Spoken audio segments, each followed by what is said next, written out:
জ্বালানি তেলের দাম বৃদ্ধির কারণে সর্বনিম্ন ভাড়া 10 টাকা অপরিবর্তিত রেখে প্রতি কিলোমিটারে বাস ভাড়া 11 পয়সা বাড়ানো হয়েছে বলে জানিয়েছেন সড়ক পরিবহন ও সেতু মন্ত্রী শেখ রবিউল আলম। বৃহস্পতিবার 23 এপ্রিল দুপুরে সচিবালয়ের সড়ক পরিবহন ও সেতু মন্ত্রণালয়ের সভাকক্ষে এ সিদ্ধান্তর কথা জানান মন্ত্রী।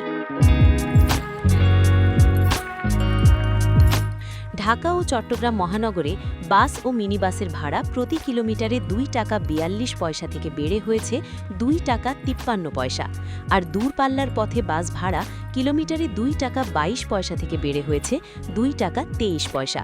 তিনি বলেন, ঢাকা এবং চট্টগ্রামের মধ্যে দূরপাল্লার গাড়িতে প্রতি কিলোমিটারে ভাড়া 11 পয়সা বেশি সমন্বয়ের সিদ্ধান্ত নেওয়া হয়েছে।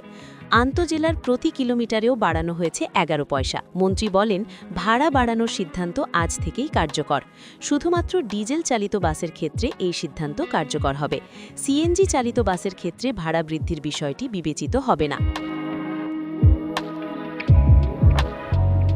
জ্বালানি তেলের দাম কমে গেলে ভাড়াও আবার কমবে, তবে রেলওয়েতে ভাড়া বাড়ানোর বিষয়ে এখনও সিদ্ধান্ত নেওয়া হয়নি বলে জানান সড়ক মন্ত্রী শেখ রবিউল আলম। গত 18 এপ্রিল জ্বালানি তেলের দাম বাড়ানোর ঘোষণা দেয় সরকার। এতে প্রতি লিটার ডিজেল 15 টাকা, অকটেন 20 টাকা, পেট্রোল 19 টাকা ও কেরোসিনের দাম 18 টাকা বাড়ে। উল্লেখ্য, জ্বালানি তেলের দাম বাড়ার প্রেক্ষাপটে এর আগে সবশেষ 2022 সালে বাস ভাড়া বাড়ানো হয়েছিল।